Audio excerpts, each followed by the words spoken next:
Assalamualaikum warahmatullahi wabarakatuh. Selamat pagi anak-anak, semoga sehat selalu dan tetap semangat. Nah, ketemu lagi di video pembelajaran kali ini. Adapun materi pembelajaran kita pada pagi hari ini yaitu kelarutan dan hasil kali kelarutan. Sebelum kita memasuki materi kelarutan dan hasil kali kelarutan, adapun tujuan pembelajaran kita pada pagi hari ini yaitu yang pertama, menjelaskan faktor-faktor yang mempengaruhi kelarutan. Yang kedua, yaitu menentukan hubungan antara kelarutan dan hasil kali kelarutan. Nah, kita akan kembali ke topik pembelajaran yaitu kelarutan dan hasil kali kelarutan. Jadi, siapa di antara kalian yang hobi memasak atau yang jago memasak? Nah, agar masakan kita menjadi lezat, apa sih bumbu yang kita gunakan? Ya, benar sekali, yaitu garam. Selengkap apapun bumbu atau rempah-rempah yang kalian masukin ke dalam masakan, jika tidak diberi garam, masakan tersebut tidak akan lezat. Nah, mengapa garam begitu menyatu dengan masakan sedemikian sempurna? Hal itu dikarenakan karena garam tersebut mudah larut. Berbeda halnya jika kita menambahkan atau melarutkan tanah liat ke dalam air. Tentu akan sangat susah larut. Di video pembelajaran kali ini, kalian akan diajak untuk mempelajari materi kelarutan dan hasil kali kelarutan. Mulai dari faktor-faktor yang mempengaruhi kelarutan, hingga menentukan hubungan antara kelarutan dan hasil kali kelarutan. Jadi kita akan kembali ke garam tadi ya. Nah, saat garam tersebut dilarutkan dengan air, maka akan membentuk larutan elektrolit. Apa itu elektrolit? Jadi, elektrolit adalah zat yang mampu terurai menjadi ion positif dan ion negatif. Jadi, garam tersebut di dalam air memiliki kelarutan yang bervariasi, dari yang terbatas hingga yang tak terhingga. Contoh garam yang memiliki kelarutan yang tak terhingga di dalam air yaitu bisa kita temukan dalam kehidupan sehari-hari yang kita sebut sebagai garam dapur, atau memiliki nama kimianya yaitu natrium klorida atau yang kita singkat sebagai NaCl. Nah, Ibu akan menyinggung kembali materi sebelumnya, di mana kelarutan adalah jumlah maksimum suatu senyawa atau zat yang masih bisa larut dalam sejumlah pelarut. Satuan dari kelarutan adalah mol per liter. Oleh karena satuan kelarutan sama dengan satuan molaritas, maka kelarutan juga dapat didefinisikan sebagai konsentrasi zat yang masih bisa larut dalam suatu pelarut. Berdasarkan kelarutannya, kondisi garam dibedakan menjadi 3, yaitu kondisi tidak jenuh, kondisi lewat jenuh, dan kondisi tepat jenuh. Yang pertama kita akan membahas yaitu kondisi tidak jenuh. Jadi kondisi tidak jenuh adalah kondisi saat konsentrasi suatu garam tidak melampaui kelarutannya sehingga masih bisa larut. Nah, untuk mengamati video kelarutannya, kita simak video berikut ya.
Nah, yang kedua yaitu kondisi tepat jenuh.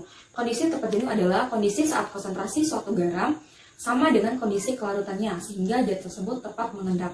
Untuk videonya, kita perhatikan video berikut ya.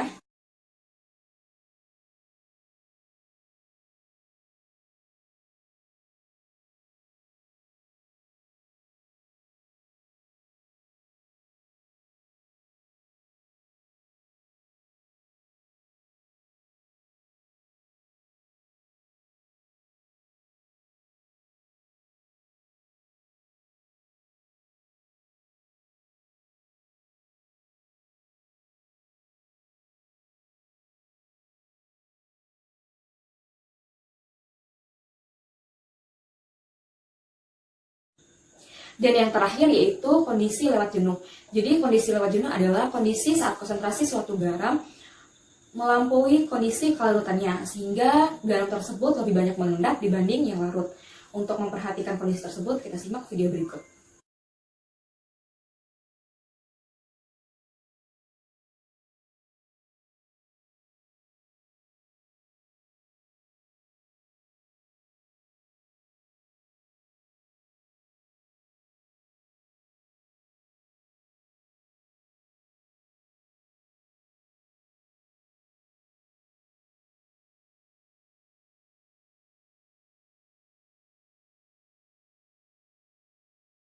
Nah, kemudian faktor-faktor yang mempengaruhi kelarutan. Jadi, kelarutan pada umumnya dipengaruhi oleh beberapa faktor, antara lain yaitu ada suhu, ada konsentrasi, pengaruh ion sejenis, jenis pelarut, pengaruh pH, dan pembentukan ion kompleks. Nah, yang pertama yaitu kenaikan suhu. Jadi, kelarutan akan semakin meningkat dengan naiknya suhu. Kenaikan suhu tersebut akan mengakibatkan jarak antar partikel tersebut makin renggang. Apabila ini terjadi, maka gaya tarik-menarik antar partikel zat elektrolit tersebut akan semakin melemah, sehingga molekul air dapat mudah masuk dan menarik zat elektrolit tersebut. Jadi semakin besar atau semakin tinggi suhu, maka akan semakin mudah kelarutan zat tersebut. Yang kedua yaitu konsentrasi. Jadi semakin besar konsentrasi ion-ion dalam larutan, maka akan semakin besar pula hasil kali konsentrasi ion-ion dalam larutan tersebut. Yang ketiga yaitu pengaruh ion sejenis. Jadi salah satu faktor juga yang mempengaruhi kelarutan adalah pengaruh ion sejenis. Semakin kecil ion sejenis, maka akan semakin kecil kelarutan. Contohnya itu pada senyawa FeOH3. FeOH3 akan lebih mudah larut dalam air jika dibandingkan dengan NH4OH-. Karena mengapa? Karena di dalam FeOH3 dan NH4OH- apabila direaksikan akan terdapat ion sejenis yaitu OH-. Nah, adanya ion sejenis tersebut akan mengurangi kelarutan dari FeOH3 sehingga FeOH3 tersebut tidak mudah larut jika direaksikan dengan NH4OH-. Kemudian yang keempat yaitu jenis pelarut. Pada umumnya senyawa polar akan mudah larut dalam pelarut polar dan senyawa non-polar akan mudah larut dalam pelarut non-polar. Contohnya pelarut polar yaitu air dan NH3, sedangkan pelarut non-polar yaitu benzena. Yang kelima yaitu pengaruh dari pH. Jadi pada umumnya suatu basa akan mudah larut dalam larutan yang bersifat netral atau yang bersifat asam dan akan sukar larut dalam larutan yang bersifat basa. Sedangkan garam dari asam lemah dan basa kuat akan mudah larut dalam asam kuat, dan garam dari basa lemah dan asam kuat akan mudah larut dalam larutan basa kuat. Yang terakhir yaitu pembentukan ion kompleks. Jadi suatu senyawa yang sukar dilarutkan dalam air, jika dilarutkan dalam larutan lain, maka akan membentuk ion kompleks. Contohnya pada senyawa AgCl. Jadi senyawa AgCl tersebut akan sedikit larut dalam air, akan tetapi bila bersenyawa atau bereaksi dengan NH4OH, maka akan membentuk ion kompleks dan akan mudah larut. Nah, kita sampai kepada materi yaitu hubungan antara kelarutan dan hasil kali kelarutan. Jadi, masih ingat kan bahwa kelarutan adalah konsentrasi maksimum zat terlarut dalam suatu larutan atau konsentrasi larutan tidak jenuh. Jadi, kelarutan tersebut biasanya dilambangkan dengan S.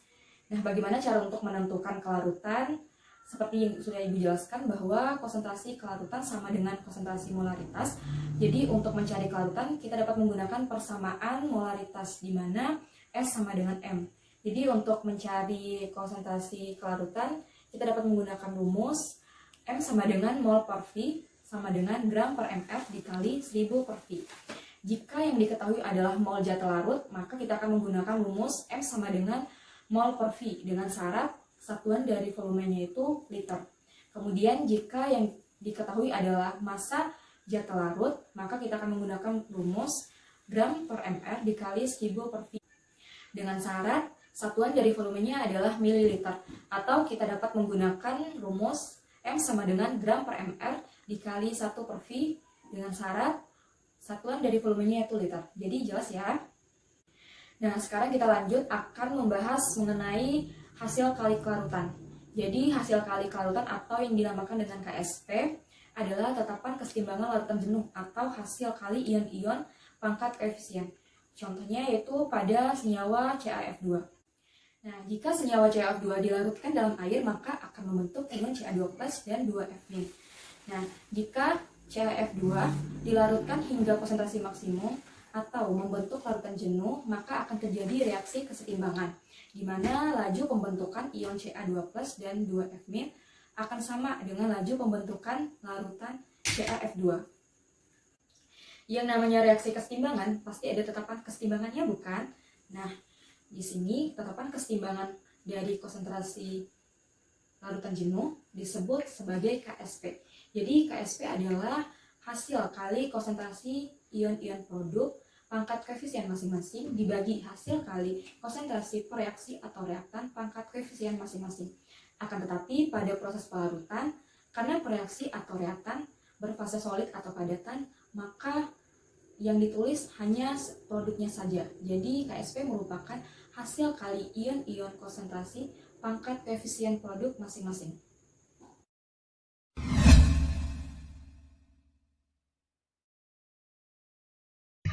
Nah, ingat, untuk larutan jenuh CF2 memiliki konsentrasi maksimum.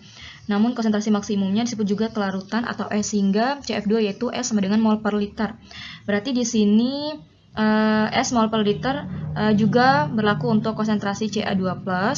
Kemudian untuk ion F- 2S mol per liter karena koefisiennya 2. Kemudian kita bisa lanjutkan ke KSP. Jadi KSP adalah konsentrasi Ca2+, berarti S dikali dengan konsentrasi F- yaitu 2S pangkat 2. 2S dipangkatkan 2.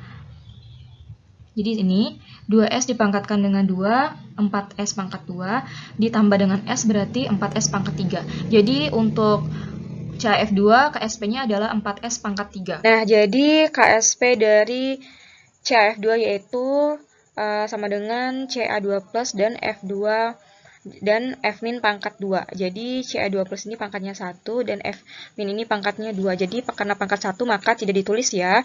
Jadi KSP sama dengan karena pangkatnya 1 yaitu S, kemudian karena F- yaitu 2 konsentrasinya maka 2S dikali dipangkatkan dengan 2 ya.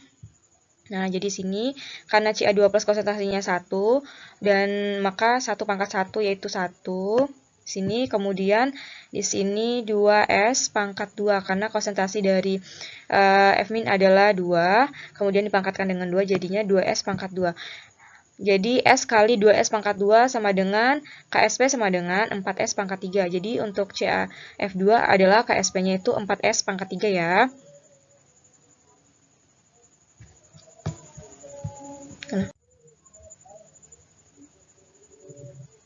Nah, jadi KSP adalah konsentrasi Ca2+, berarti S ya. Jadi sini konsentrasi Ca2+ yaitu S, kemudian konsentrasi F- pangkat 2. Jadi konsentrasi F- tadi yaitu 2S pangkat 2 lagi. Nah, jadi S kali 2S pangkat 2 sama dengan 4S pangkat 3 ya.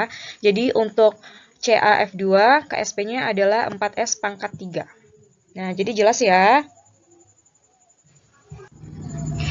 Untuk mencari persamaan KSP, selain menggunakan cara tersebut, ada juga cara yang lebih cepat ya, yaitu untuk senyawa AXBY, KSP-nya adalah X pangkat X, Y pangkat Y, dan S pangkat X plus Y.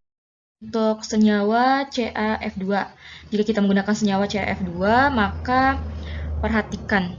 Nah, jadi CaF2 itu terdiri dari senyawa Ca dan F. Nah, jadi kita tulis di sini X-nya yaitu 1 dan Y-nya yaitu 2. Nah, jadi di sini itu X-nya 1 dan Y-nya 2.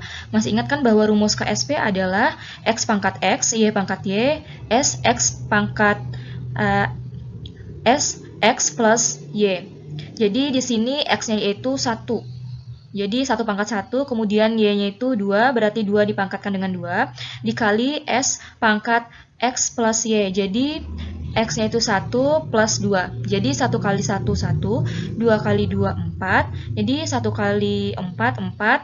Dikali S pangkat 3. Jadi 4S pangkat 3. Jadi untuk KSP dari CaF2 yaitu 4S pangkat 3.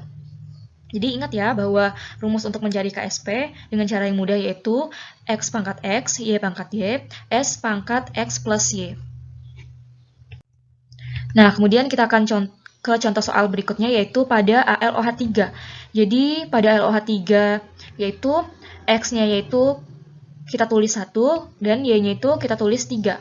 Nah, jadi untuk AlOH3 KSP-nya yaitu X pangkat X, Y pangkat Y, S pangkat X plus Y. Jadi X-nya di sini kita ketahui bahwa 1, kemudian Y-nya itu kita ketahui ada 3 atau Y-nya itu 3.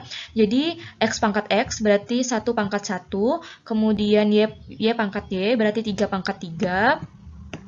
Kemudian S X plus Y. Berarti X-nya itu 1 plus 3. Jadi 1 pangkat 1 yaitu 1, 3 pangkat 3 yaitu 27, dan S pangkat 3. Jadi 1 kali 27 yaitu 27 dikali S pangkat 1 plus 3 yaitu 4. Jadi untuk ALOH3 KSP-nya itu 27 S pangkat 4.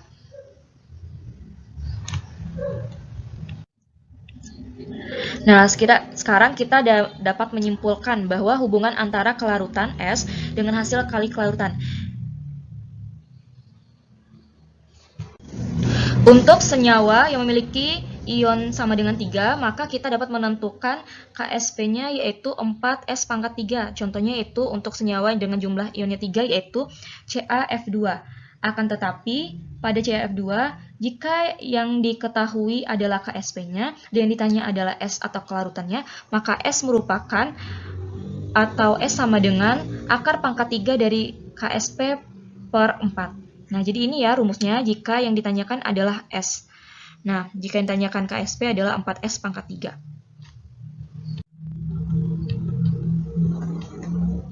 Nah, kemudian untuk senyawa yang jumlah ionnya sama dengan 4, contohnya ALOH3, di sini salah tulis ya, di sini ALOH3, maka KSP-nya adalah 27S pangkat 4.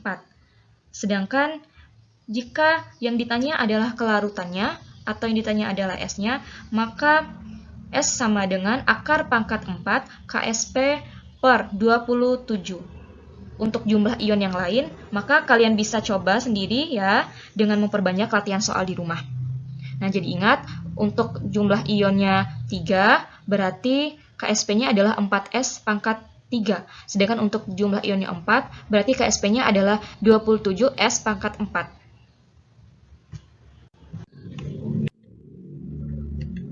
Maka dari hubungan di atas atau dari penjelasan sebelumnya dapat kita simpulkan bahwa untuk senyawa yang jumlah ionnya sama, maka kelarutan yang dimiliki senyawa tersebut besar. Jadi kelarutannya besar, maka KSP-nya juga besar. Kemudian untuk senyawa dengan jumlah ion yang berbeda, maka kelarutan terbesarnya adalah, atau jika senyawa tersebut memiliki jumlah ion yang berbeda, maka kelarutannya sama dengan pangkat KSP per jumlah ion terbesar. Jadi dapat kita simpulkan bahwa untuk ionnya sama, maka jumlah kelarutannya sama dengan jumlah KSP, atau jika kelarutannya besar, maka KSP-nya besar. Akan tetapi untuk senyawa yang jumlah ionnya berbeda, maka kelarutannya sama dengan pangkat KSP dibagi jumlah ion terbesar. Nah, untuk lebih jelasnya kita langsung ke contoh soal yang pertama ya. Nah, adapun contoh soal yang pertama yaitu diketahui KSP AgCl adalah 1,6 kali 10 pangkat minus 10, KSP Ag2CO4 adalah 4 kali 10 pangkat minus 12, KSP Ag3PO4 sama dengan 2 kali 10 pangkat minus 18, KSP AgSCN sama dengan 1,2 kali 10 pangkat minus 11, KSP Ag2C2O4 sama dengan 1,3 kali 10 pangkat minus 11. Dari senyawa di atas, senyawa yang paling mudah larut adalah, nah jadi yang pertama yaitu kita perhatikan di sini yang ditanyakan adalah senyawa yang paling mudah larut. Jadi, nah ingat, senyawa yang paling mudah larut adalah senyawa yang memiliki kelarutan terbesar atau kelarutan yang paling tinggi. Nah, karena nilai kelarutannya tidak ditanya, maka kita tidak perlu menentukan kelarutan masing-masing senyawa tersebut ya. Jadi kita tinggal menentukan mana senyawa yang kelarutannya terbesar. Kelarutan atau senyawa yang memiliki kelarutan terbesar yaitu senyawa yang memiliki pangkat KSP dibagi jumlah ion itu juga besar. Nah, jadi ini ya. Jadi jika kita ingin menentukan senyawa yang memiliki kelarutan terbesar, yaitu senyawa yang memiliki pangkat KSP dibagi jumlah ionnya itu juga besar. Nah, ini persamaan rumusnya.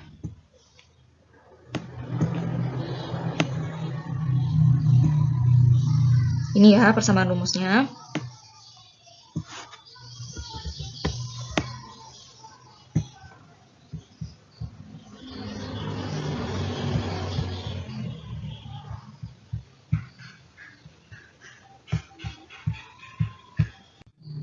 Nah, karena nilai kelarutannya tidak ditanya, maka kita tidak perlu menentukan kelarutan masing-masing senyawa. Kita tinggal menentukan mana senyawa yang memiliki kelarutan besar, yaitu senyawa yang memiliki pangkat Ksp dibagi jumlah ionnya itu juga besar. Nah, pangkat Ksp yang di sini yang dimaksud adalah misalnya pangkat minus 10, terus minus 12, dan lain sebagainya dari Ksp yang telah diketahui tadi. Nah, kita tentukan satu-satu ya, dari yang pertama yaitu AgCl. Jadi, pangkat Ksp dari AgCl yaitu minus 10 dibagi dengan jumlah ion, di mana pada AgCl yaitu terdapat 2 ion, yaitu yang pertama ada Ag dan ada Cl. Nah, ion Ag jumlahnya ada 1, kemudian ion Cl-nya itu jumlahnya ada 1 juga, berarti total dari jumlah ion AgCl yaitu ada 2. Jadi, kita tulis yaitu AgCl sama dengan minus 10 pangkat Ksp-nya tadi dibagi dengan jumlah ion. Jumlah ion dari AgCl yaitu 2. Jadi minus 10 dibagi 2 sama dengan minus 5. Jadi kemudian untuk Ag2CrO4 di mana pangkat Ksp-nya adalah minus 12.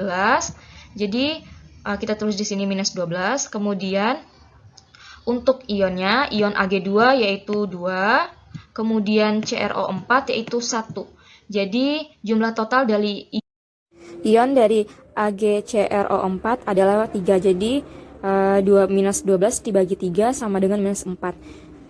Jadi jelas ya, untuk Ag2CrO4 adalah minus 4. Nah, kita lanjut ya. Jadi untuk Ag3PO4, jadi di sini Ag3 ya, bukan Ag2. Nah, jadi untuk Ag3PO4, pangkat Ksp Ag3PO4 adalah minus 18. Jadi di sini ada minus 18 ya. Kemudian dibagi dengan jumlah ion. Jadi jumlah ion dari Ag3 dan PO4. Jadi Ag3 yaitu 3 dan PO4-nya 1. Jadi jumlah totalnya yaitu 4. Jadi pangkat Ksp dari Ag3PO4 adalah minus 18. Jadi kita tulis di sini minus 18 dibagi 4 karena jumlah total dari ion Ag3PO4. Jadi minus 18 dibagi 4 adalah minus 4, Ksp dari Ag2C2O4 adalah pangkat dari Ksp Ag2CO4 adalah minus 11. Nah, di sini dibagi dengan 3, di mana 3 ini berasal dari ion dari Ag2 yaitu 2. Kemudian C2O4 ada ionnya 1. Jadi jumlah totalnya yaitu 3. Jadi di sini ya, minus 11 dibagi 3 sama dengan minus 3,7. Jadi pangkat Ksp dari Ag2C2O4 tadi adalah minus 11 dibagi dengan jumlah ion yaitu ion Ag2 yaitu 2 dan C2O4 yaitu 1. Jadi minus 11 dibagi dengan 3 sama dengan minus 3,7. Jadi ini ya hasilnya. Nah, kemudian dari jumlah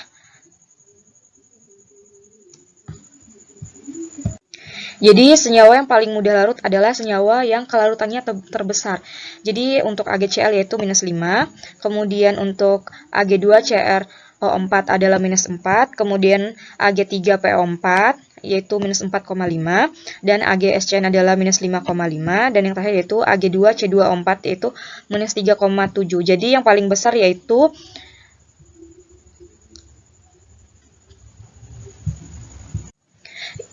dari senyawa Ag2C2O4, yaitu nilainya minus 3,7. Jadi ini yang paling besar ya, Ibu lingkari di sini dengan tanda merah di sini. Ini yang paling besar. Contoh soal yang kedua ya. Jadi contoh soal yang kedua ini bunyi soalnya itu kelarutan PbI2 dalam air adalah 1,5 kali 10 pangkat minus 3 molar. Hasil kali kelarutan PbI2 adalah, jadi yang kita tulis pertama kali yaitu diketahui. Jadi diketahui adalah kelarutan dari PbI2 atau S dari PbI2 adalah 1,5 kali 10 pangkat minus 3 molar, dan ditanya adalah hasil kali kelarutan PbI2 atau Ksp dari PbI2. Nah, adapun penyelesaiannya itu, jadi kita akan melihat dulu ion dari Pb dan I2. Jadi ion dari Pb yaitu 1 dan I2 yaitu 2. Nah, kita masukkan rumus KSP-nya yaitu, jadi rumus KSP yang kita gunakan adalah rumus KSP untuk senyawa AXBY ya. Jadi KSP-nya yaitu X pangkat X, Y pangkat Y, dan S pangkat X plus Y. Jadi di sini X-nya yaitu 1, jadi 1 pangkat 1, 1 ya. Kemudian 2 pangkat 2 karena nilai Y-nya 2. Kemudian S pangkat X plus Y, jadi X-nya itu 1 dan Y-nya 2. Jadi 1 plus 2 sama dengan 3. Jadi 1 dikali 2 pangkat 2 yaitu 4. Jadi dikali lagi dengan S pangkat 3. Jadi 4 kali S pangkat 3. Jadi 4S pangkat 3 ya hasilnya.